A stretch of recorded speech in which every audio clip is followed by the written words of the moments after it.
मराठी साहित्यातील अत्यंत प्रसिद्ध असे कवी ग. दि. माडगूळकर यांनी लिहिलेली गोमू माहेरला जाते ही कविता इयत्ता 7वीच्या बालभारतीच्या पाठ्यपुस्तकात आहे. ग. दि. माडगूळकर यांना ग. दि. मा या नावाने सुद्धा ओळखले जाते. यांचा जन्म 1919 साली झाला तर मृत्यू 1977 साली झाला. हे प्रसिद्ध कवी, लेखक, पटकथा लेखक, कादंबरीकार, गीत रामायणकार, जोगिया, चैत्रबन, वैशाखी, पुरिया इत्यादी गीतसंग्रह, गीतगोपाल, गीत सौभद्र ही काव्यनिर्मिती, कोकणातील साधी भोळी माणसे यांचे सुरेख वर्णन प्रस्तुत गीतातून कवीने केलेले आहे. गोमू माहेरला जाते हो नाखवा, तिच्या घोवाला कोकण दाखवा. हो गोमू माहेरला जाते हो नाखवा, तिच्या घोवाला कोकण दाखवा.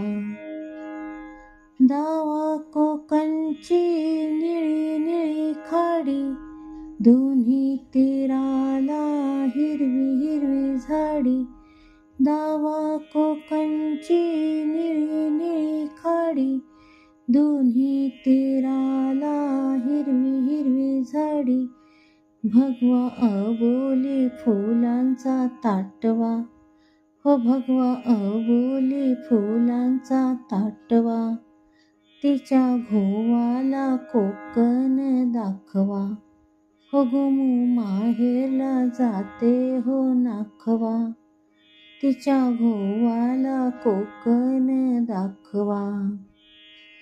कोकणची माणसं साधी भोळी, काळजात त्यांच्या भरली शहाळी. कोकणची माणसं साधी भोळी, काळजात त्यांच्या भरली शहाळी. उंची माडांची जवळून मापवा, तिच्या घोवाला कोकण दाखवा. हो गोमू माहेरला जाते हो नाखवा, तिच्या घोवाला कोकण दाखवा. सोडून दे रे खोड्या साऱ्या, शिडात शिर रे अवखळ वाऱ्या.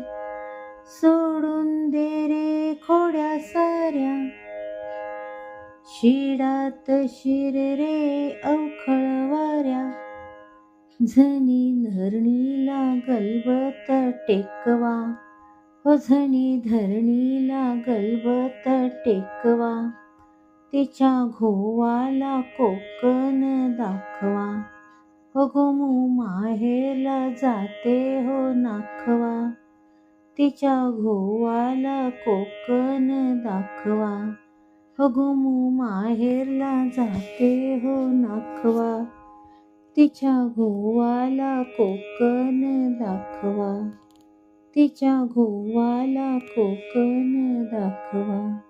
हो तिच्या घोवाला कोकण दाखवा.